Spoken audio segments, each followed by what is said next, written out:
freedom is never more than one generation away from extinction. We didn't pass it on to our children in the bloodstream.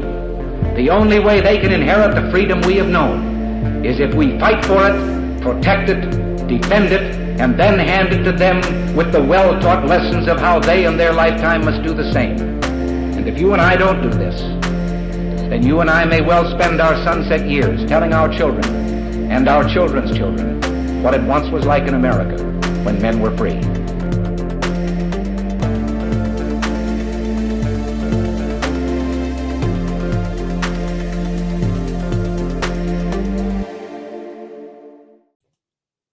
Hey everybody, welcome to episode number 278 of Gun Freedom Radio, where we engage, we educate, and we inform. We are brought to you by azfirearms.com, your nationwide hometown gun shop. I am one of your hosts, Cheryl Todd. And I'm the other guy, Dan Todd. Our theme today is Gen Z and the Second Amendment. And our guest is Austin Smith. Austin is the National Field Director of Turning Point Action, the sister organization to Turning Point USA, and he is the chairman of the Maricopa County Young Republicans. Austin grew up hunting and fishing, and firearms have always been a part of his life since he was born. He believes the Second Amendment is still the most important right we have to fight for every day. Absolutely. Welcome to the show, Austin. Hey guys, good morning. Thanks for having me. I really appreciate it.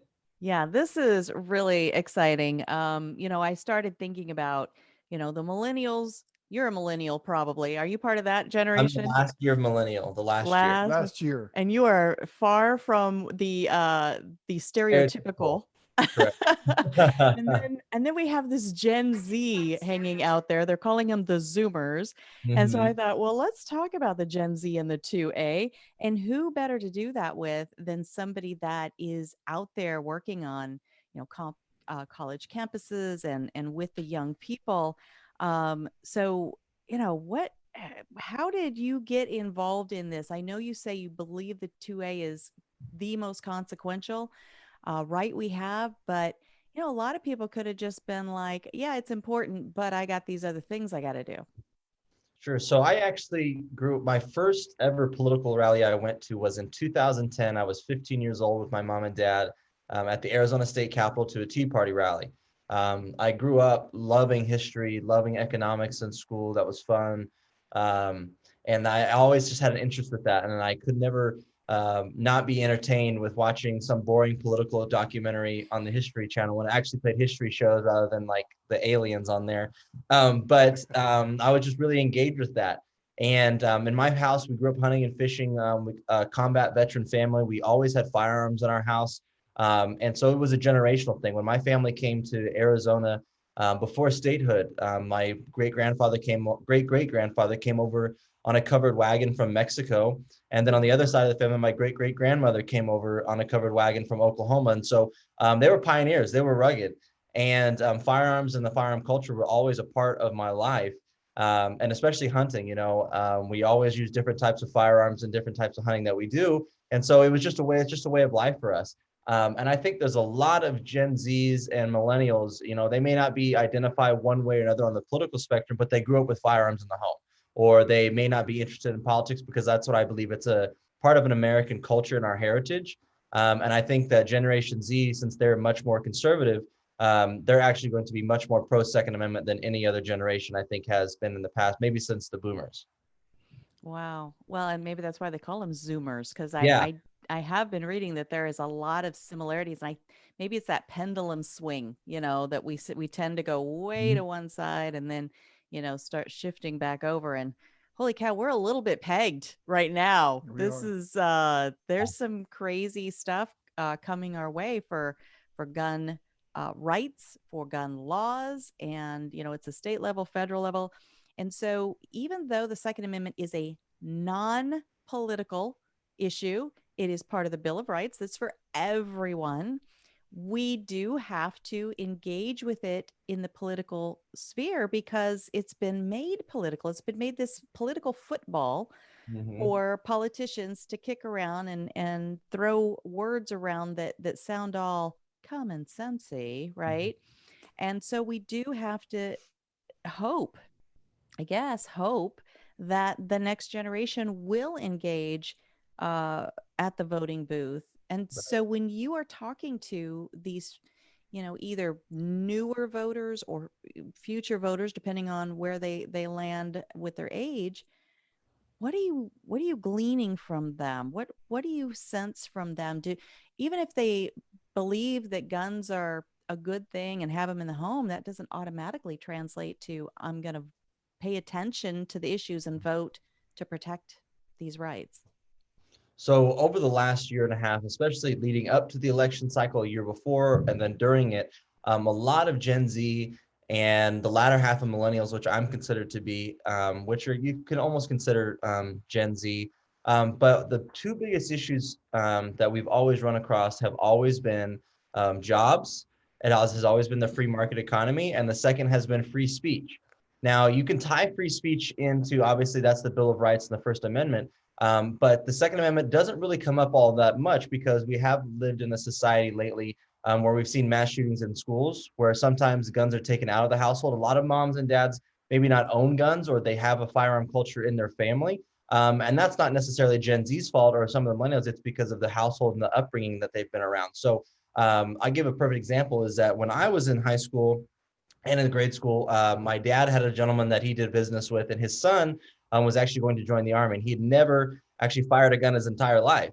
He never shot a pistol, a handgun, a shotgun, a rifle, nothing like that. Never handled anything like that. And I was like, well, you're going to be in the Army, so you should probably know exactly what you're going to be dealing with. And so, and truth be told, my dad, who's an Army veteran, and my grandfather, they said, you'd be surprised by so many people that join the military that have never touched a firearm before in their life. And so my dad had this gentleman that he was doing business with, and his son. We took him out shooting. We showed him, everything from semi-automatic to our handguns and our shotguns. And then 2 years later, he became an Army Ranger. And so, can you think of how that would affect somebody who has been around, never been around firearms before? Imagine just for an everyday citizen that has a Gen Z or a millennial that never interacts with firearms. It should be very consequential, I think, for our society. That firearm training should be in school. A lot of this stuff can be prevented. A lot of this firearm education will actually ease the tensions and give a reality check to people. I bet you guys, because of your industry, if somebody who's not favorable, doesn't know anything about the Second Amendment, you're willing to teach them how firearms work, the history of firearms, the education, the safety of that. And I think that's where millennials and Gen Z is, that there's a disconnect because, the NRA and Gun Owners of America, they don't have a Campus Freedom Alliance on campus. There's no gun organization on campus to educate people at a grassroots level. Now, Turning Point USA and Young Americans for Liberty, they stand and emphasize the Second Amendment, but you have to know the basis of why we have that Second Amendment. It's never really emphasized enough. So I think there's a hunger for it. There is a need for it, and there just hasn't been on college campuses because we do need a youthful outreach when it comes to the Second Amendment on college and high school campuses, frankly. Right. I think that, like my daughter, she's a millennial, right? And she couldn't talk about guns in school. Mm-hmm. It was taboo. Mm-hmm. I think we're breaking away from that a little bit. I mean, it seems like with all the coverage going on, that maybe there's a chance that, because she just wasn't allowed to talk about them. Yeah. Yeah. And I can remember when I was in, I think I was in first or second grade, and one of my show and tell projects that I wanted to do was I went hunting with my dad and my grandfather. My teacher told me that I couldn't talk about guns. My mother wasn't too happy about that, and she went to the teacher and said, yes, he can talk about guns if he wants to. And since then, I was able to talk about guns in school. But you're absolutely right. It's the culture that we have in this country where we don't talk about firearm education anymore. As many guns that we do have in the United States, they're separated across certain households. But I think the lack for the next generation to have the knowledge and the safety knowledge that comes with firearms and why we have it and why we're the only nation in the world that is free because of our Second Amendment and how we keep our checks and balances from a tyrannical government is very scary.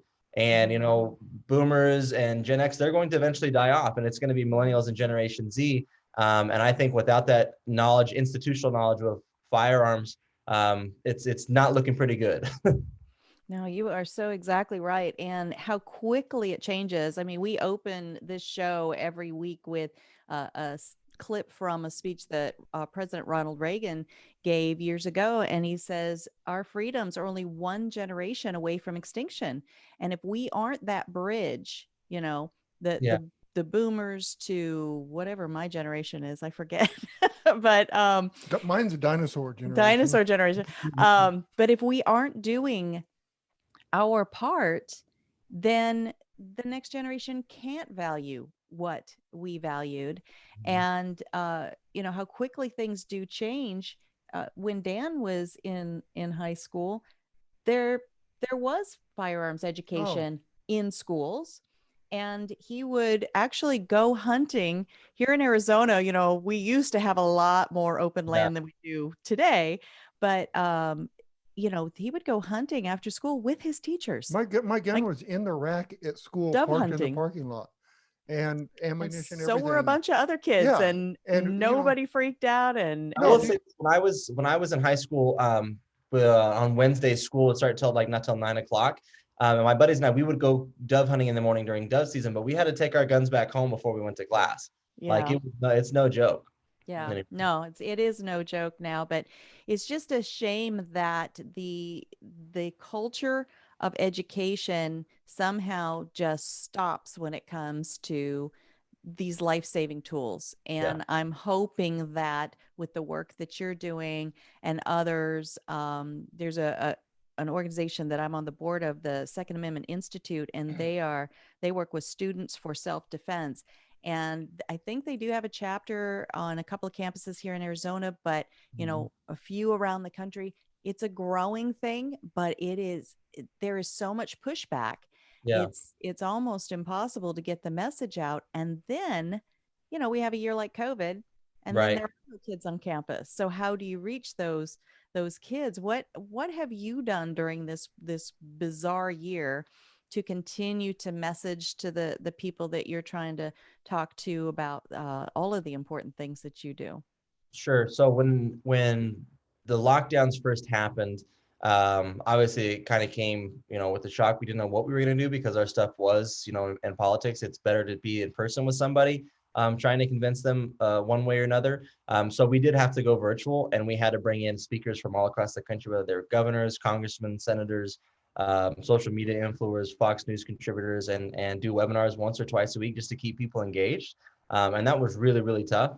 And then fast forward to, through the spring, through the summer, and then the fall, when we were traveling across the country campaigning, our events, some places were easier to hold events at and socially distance at them than others. And then we finally got to the point where, people were just more excited at a grassroots level, and it wasn't that hard anymore. But to keep them engaged as much as we could was, obviously millennials and Gen Z, especially Gen Z, kind of dominate the social field, was to bring them in to be part of the conversation, was to make sure that they were engaged at a level where they weren't just being talked to, that they were also participating in the conversation. That's what they really understand and really like to contribute to. When you find good ones like that, good students that are really interested in contributing to a part of a conversation that they feel that it's going to impact their generation. And you'd actually be surprised that Gen Z and millennials, because they have grown up in such a technologically advanced part of their life, they did get to learn a lot about, what the country wants. What does the country look like 10, 15 years from now? And because they're going to be a big part of that conversation, because like we mentioned before, boomers are dying off. Gen X is eventually not going to be around for a while. And so I think the most important thing we picked up over the last year of engaging students was not only the listening part of it, but was the activism part of it, was to send them out and to do the work that we were kind of short staffed at one point. We needed them to be able to produce that on campus as well. So, we had the best field representatives that we could. We trained them as much as we could so they could keep the conversation going. And so it's continuing the conversation and it's activating at the same exact time. Boy, that's so important. So well said. And, having to shift gears and figure out how to really connect in an impactful way where you are remote, that sometimes hits, especially with people that love, don't call me, text me, they Yeah. like that. But I do think you are correct when you say there's nothing more impactful than being, face to face, eye to eye, person to person with as many people Yeah. as you possibly can. So during this past several years, you were very active in an organization called Students for Trump. I don't Yeah. know. Maybe people remember this guy. His name was Trump. He was our president for a while, right? We never really heard much about him or from him. He's a real quiet guy. But so you were working to reelect him, and all Republicans down ballot across the country. So since we're in a different administration, and we don't really know if Trump's going to run again in the future in 2024, is that organization still active? Are you guys still doing something out there? Is it just Students for, a different name at the end? What's happening with that? So Students for Trump is a project of Turning Point Action. Charlie Kirk, who's the COO or the CEO and founder of Turning Point USA, also Turning Point Action, my boss, acquired Students for Trump 2 years ago from the actual founder, Ryan Fournier, and we incorporated it to Turning Point Action. So Turning Point Action is kind of like the vehicle for Students for Trump. It's our idea. It's just a project that we're doing. And so as the national field director, I oversaw our 300 chapters, our 15 some full-time field representatives, our office staff. I kind of ran the whole shebang.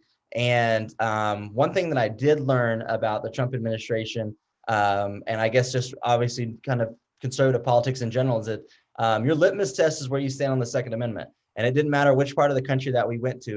We held events in Arizona and Florida, Georgia, North Carolina, Western Minnesota, Iowa, Texas, and the litmus test is where you stand on the Second Amendment. And that's going to be around for quite some time now. And I think that's going to be really important going into the next administration to see exactly where some newly elected Republicans, there's only like a 12-seat majority that Nancy Pelosi has in the House of Representatives right now. And that's the slimmest majority ever in the history of the United States Congress. And there's going to be a lot of Republicans that, maybe come from purple districts or kind of swing districts. There'll be Republicans that come from much more red districts to see where they land on, the Second Amendment and self-defense. And right now, this Congress doesn't have a massive gun legislation on the table right now, unless they try to put something in an amendment somewhere.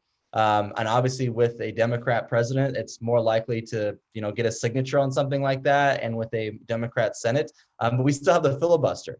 And I wish Republicans, we do fight pretty hard when it comes to the Second Amendment. I wish we fought as hard on like big tech and the First Amendment as we would our Second Amendment. But at the end of the day, we also have the states checks and balance, the states. And we still have more Republican-controlled governors, or more Republican state legislatures, and more Republican state attorney generals, and that's a good thing. But they're going to be up for re-election, or they're termed out in 2022. And so I would advise everybody to start paying attention who's going to be your governor and running for governor in your state in 2022, and who's going to be your attorney general, because at the end of the day, those also make the biggest impact, and who's going to be in control of your state legislature. Obviously, in Arizona, the Republicans have controlled the state legislature since the 1960s, and one chamber or the other, and has controlled the House of Representatives since 1996. Everybody ranks us as the most pro Second Amendment state in the country. We're a changing demographic here in Arizona.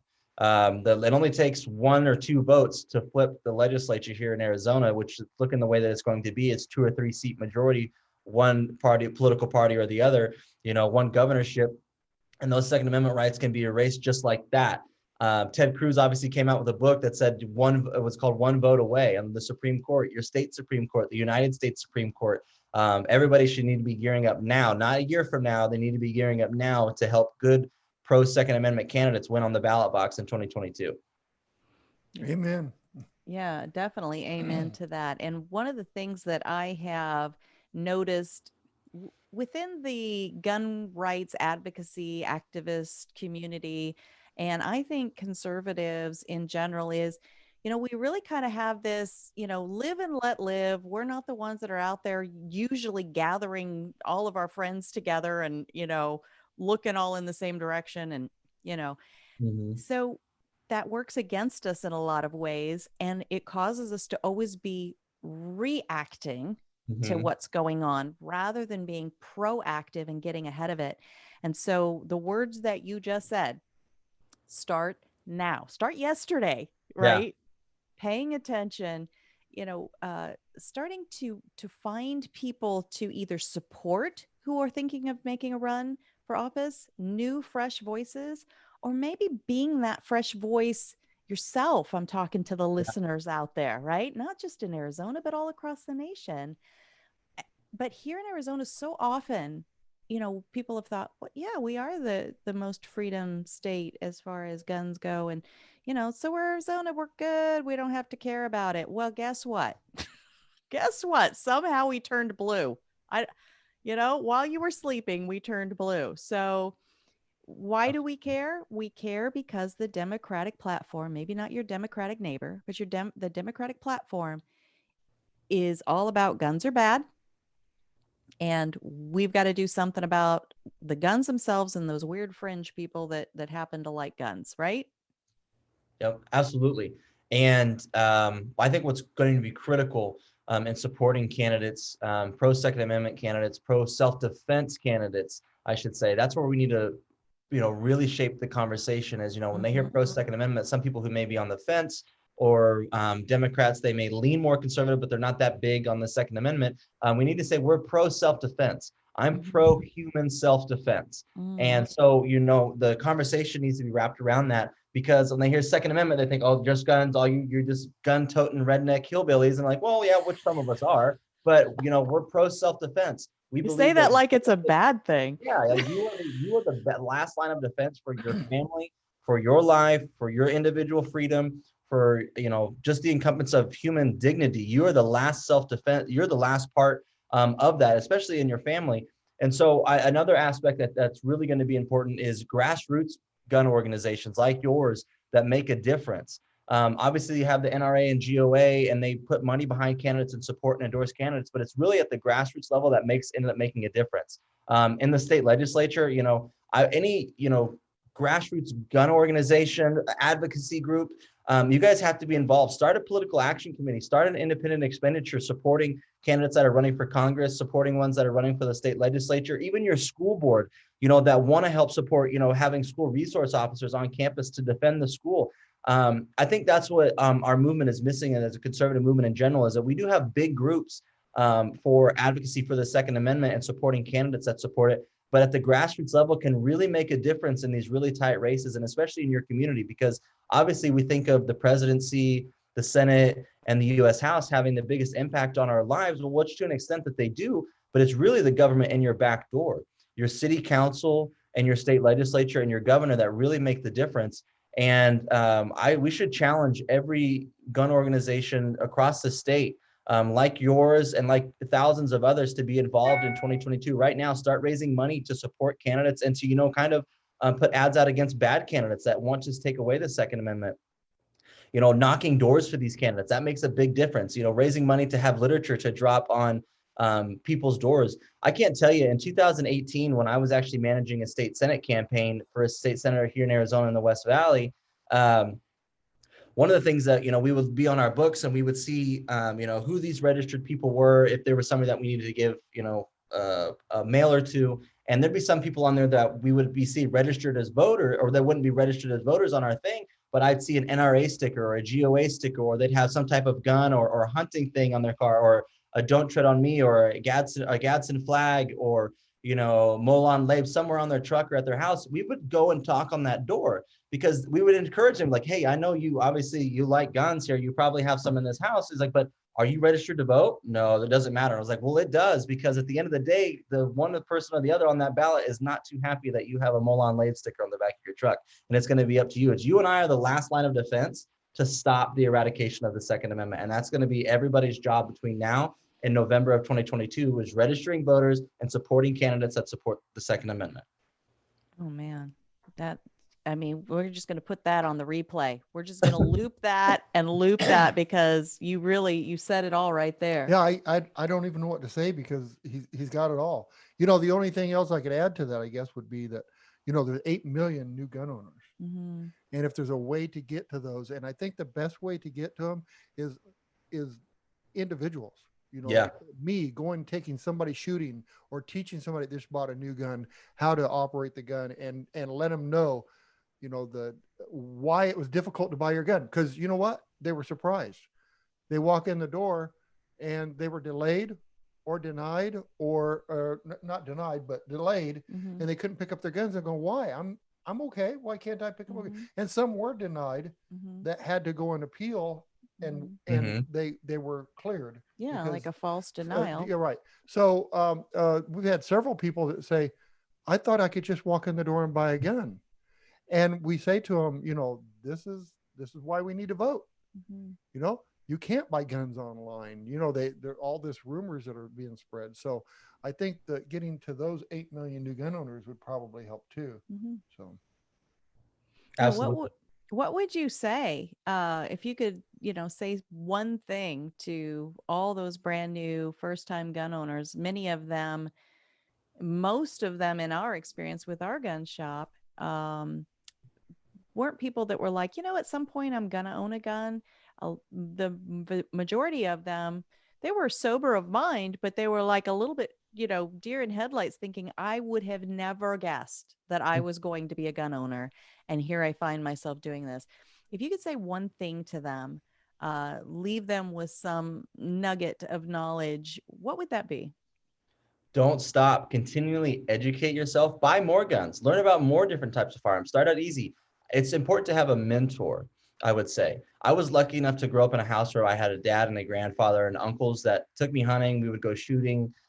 So I grew up with a knowledge of safety of firearms and how they work and how they operate and why we have the Second Amendment. But not everybody has that. If you feel like it's something that you want to start getting interested into, find somebody that you know that is reliable when it comes to firearms. Not everybody is. You need to find somebody that knows the safety, that knows how to operate firearms, that knows what they're used for in certain ways. Obviously, because you're not using a hunting rifle as really self-defense in your home. So find somebody who can teach you that type of stuff. Find you somebody that's reliable, that's knowledgeable, that you want to have a relationship with, because you're going to build a camaraderie with people when you know firearms. I give you a perfect example at the headquarters at Turning Point USA.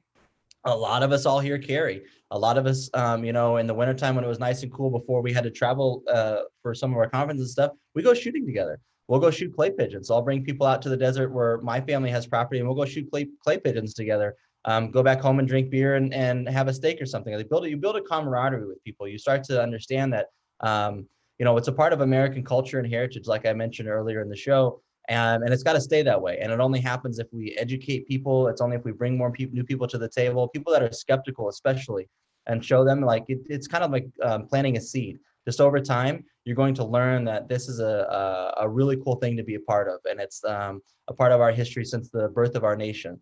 And just be happy to be a part of it. It's very addicting. I thought that when you talked about the Ranger, he said he'd never shot before and you took him out shooting.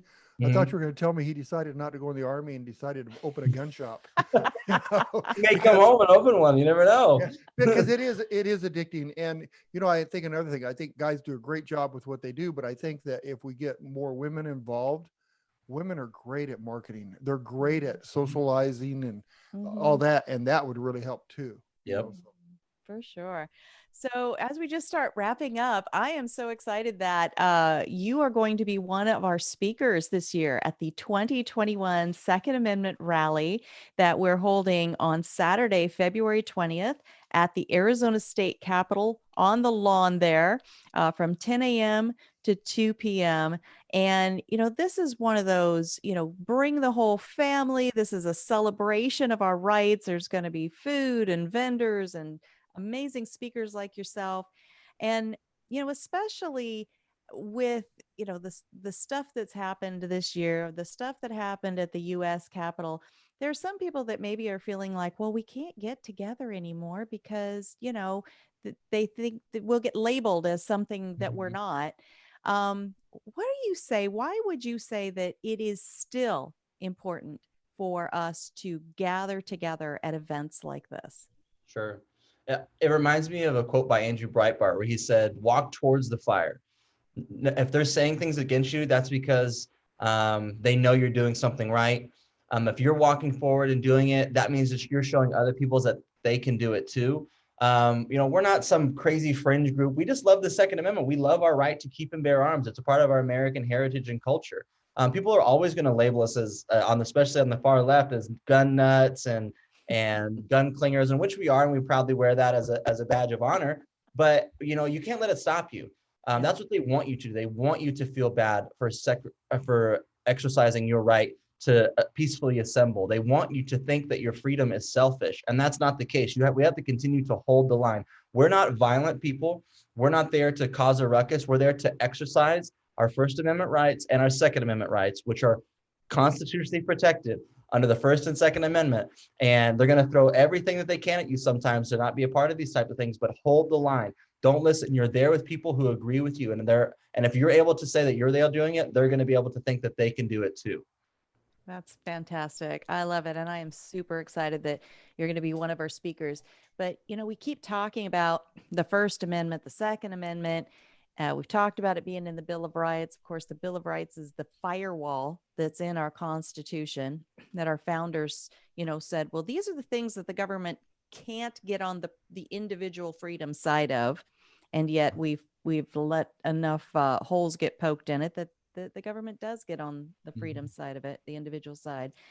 But I think what's in my mind right now is that I keep hearing that the younger generations, the millennials, maybe the Zs, the Zoomers, the generation after that, I think they're calling them Generation Alpha, which I don't know who makes these names up, but that they are separated in some ways from the Constitution. So are we still reaching those young people by referencing this document, or do we need some other kind of words, or what do you think about that?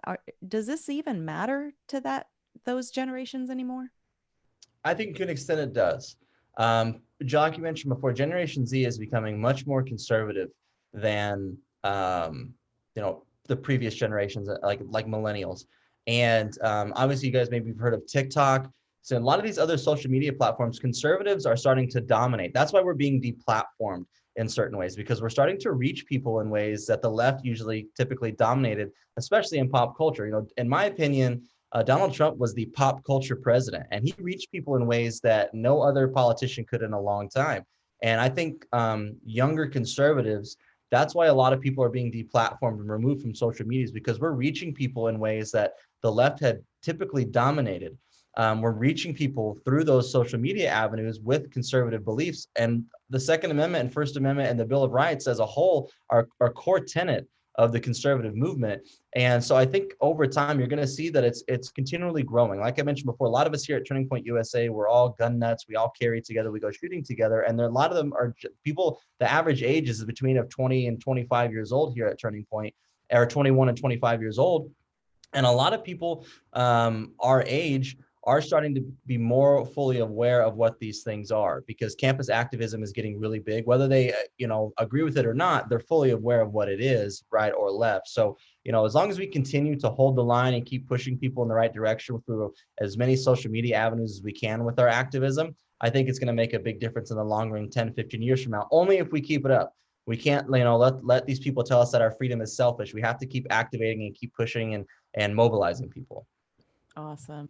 Thank you so much, Austin Smith. I would like you to tell folks how they can follow all the work that you're doing and reach out and, connect with you in whatever ways that might help them to move the needle in their own lives, to become activists or advocates, whatever avenue that they would like to become involved. Sure. So you can follow me on Twitter at Chairman Austin, and then you can follow me on Instagram at AZAustin_Smith, or you can go to just Turning Point Action, TPAction.com, and you can get updates from our website there of what Turning Point Action is doing. And then my email is austin@tpaction.com. If you guys have any questions, or you want to, help the younger generation help the younger donate, or, maybe you have a daughter or a son, or a niece, a nephew, a grandkid who wants to be involved with a Turning Point USA or a Turning Point Action chapter, I'd be happy to help them and get them involved. And if you want to get involved with the Republican Party of Arizona, I'm happy to help you get you involved in that as well. I I stay busy. It keeps me out of trouble with conservative activism. So anything you guys want to get involved in, you can just let me know and I'd be happy to help you. Well, Austin, I was just wondering if I could just have you hang around me, and when we go to events, you could answer all the questions. Sure, no problem. Because you do a great job with it. I'm really excited to hear from you. So thank you very much. I'm looking forward to it. Thank you guys for having me. I really appreciate it. Thank you. Bye-bye. Austin Smith of Turning Point Action. Bye-bye now. Lots of energy. Yeah. Lots of common sense. Oh my goodness. Yeah. There's nothing I can add to this. She's got it. He really does. And I think that kind of energy and it just comes from a genuine place. That is, it's contagious. Right. And why do you think that the deplatforming and the shadow banning and the putting people in social media jail, why do you think that is so rampant? Because the ideas that Austin is talking about, they are attractive and enriching. Yeah. And there's really very little debate against them. And so if you can't just stand toe to toe with somebody and debate ideas, what are you going to do? You're going to try to silence those ideas. So it looks like our biggest obstacle is how we're taught, how the kids are taught in school today. Mm-hmm. And so when these guys that are coming out with Turning Point Mm-hmm. and they become teachers, things like that, Mm-hmm. then maybe that could influence and change things. But I guess it goes in cycles. I mean, when we were kids, we weren't allowed to talk about guns, not because the law. Mm-hmm. We didn't want people breaking into our house. It's kind of that way. It's a different. We didn't have NRA stickers on our car. That was just your parents telling you, right. Okay. Yeah, and other it wasn't like the general culture saying. No, it wasn't. Every kid, guns. Every house in our neighborhood had guns, but everybody said they didn't. Yeah. So that way no one would break into the other guy's house. But so I think that has a lot to do with it for my generation, not to spread how much fun it is to shoot, all that stuff. I mean, we took people shooting, but it was different. Mm-hmm. Now, like Austin said, just take people out. Shoot. Absolutely. And I love that the way that the culture at Turning Point Action, Turning Point USA sounds, that, it's just a lot of camaraderie. Nobody's forcing ideas on anyone else. Mm-hmm. And, that's not the feeling. That's not the way that it looks maybe with the other side of the conversation. And it's like a lot of looking down the nose at, oh, well, if you don't agree with me, then, delete, cancel culture. And so I think that there is a bright future for the ideas of freedom. And if we can just continue to teach people who our founders were, what they were about, a lot of our founders, when the revolution was going on, the Revolutionary War was going on, and this document was being written, they were of the age of the people that Austin's talking about. Right. They were 20s, 30s. We always think of them as, a bunch of old gray hair, white haired, dudes that, maybe weren't, not as relevant today. They were definitely relevant in their time. They were young. They were saw engaged. How their parents were treated. Their families were things taken away from their families. Absolutely. And they said, we're not going to let that happen to the next generation. Can't we just teach the new generation to say, no, it's mine, you can't have it? Well, we all start out that way when we're littles. So maybe we need to hang on to that. Right. And the other thing, I think we need to stay stuck in the why stage longer. Right. Right. When kids are like, hey, pick up your toys. Why? Well, because we need to clean up. Why? Because I said so. Why? That's not enough. Right. Yeah. If we stayed in the why stage longer, then, pardon me, then I think that, that puts your brain in a different place. Well, guns are bad. Why? Well, we need to change the laws. Why? So to keep people, from getting guns. Well, why? Why can't they have guns? Guns are used 2.5 million times every single year to save life, to defend life. And 200,000 times a year, a woman prevents a sexual assault. Why? Because she was a responsibly armed citizen. So guns are used for good all the time, for hunting, for sporting, for, recreation, family recreation, Right. and for self-defense. But Yeah. I love how Austin said that. We You need to know, talk more in terms of what are we pro? We're pro self-defense. pro self-defense. That's how could you fight that? Yeah. Oh, well, you don't need to defend yourself. Right. Oh, Well, call the police. Oh, wait, you wanted to defund the police. Remember? right. So Well, bad guys, what's the chances of a bad guy coming to you? Well, let's look at the 2.5 million times every year that something was happening to someone, that a gun in the hands of a, trained and responsible citizen made the difference in saving life. let's use that pro self-defense I more like it. because it's right. My daughter, she was when she was 3, she was a liberal. Just when she was 3. And What'd she do that was well, we tell her no, she can't do that. She says, "I want to if I want," and we broke that from her pretty quickly. But that's I cute. remember that it was I want to if I want, Yeah. and that's kind of how I see the liberals today. I want to if I want. Mhm. There's no reason to it. There's no justification. It's Not just all because I want. liberals. No, So not we all. always have There's to be 3 or 4 careful that are. about Yeah, that. no, there's 3 or 4 no. that They're aren't. right, And again, I think it's the Democratic Party platform more so than the individual okay. guy that lives down the street, person that you meet in the grocery I store. want a name. I want a name for the person that's trying to take my rights away, Mhm. and that is infringing on my rights. I Well, want to I know what don't we think call that, them because then I will never use that word again if you'll give me the right word to use. well, I think that you're not using the wrong word. I don't think you're using the word incorrectly. I just think that I know what you're our saying. There's our some people. pastor uses a phrase that is one of my favorites. Don't hear what I'm not saying, right? Don't hear what I'm not saying. And that seems to be, why does he even have to say that? Because that's rampant right now. Yeah. So I feel like, I'm just over clarifying that you're not putting everybody all in one lump, That's you why I want know. a name. If you give me a name, then I won't have to put it. I'm just putting the ones that are trying to take my rights away from me. Well, Rights restrictors. I that's don't what know. we've I don't used before, because I rights mean, restrictors, yes, there are Democrats that like guns. And there are There Republicans, there are that don't conservatives. like guns, I don't and know if they're they could be conservatives and want to restrict your rights, but there are that's the word right there. Republicans. But you said but. Yeah, there are Republicans out there that got the big R on their chest, Mhm. right? And then they're like, yeah, well, you don't need that right, and let's infringe on that other right. Because but Yeah, because but all right, we got to get out of here.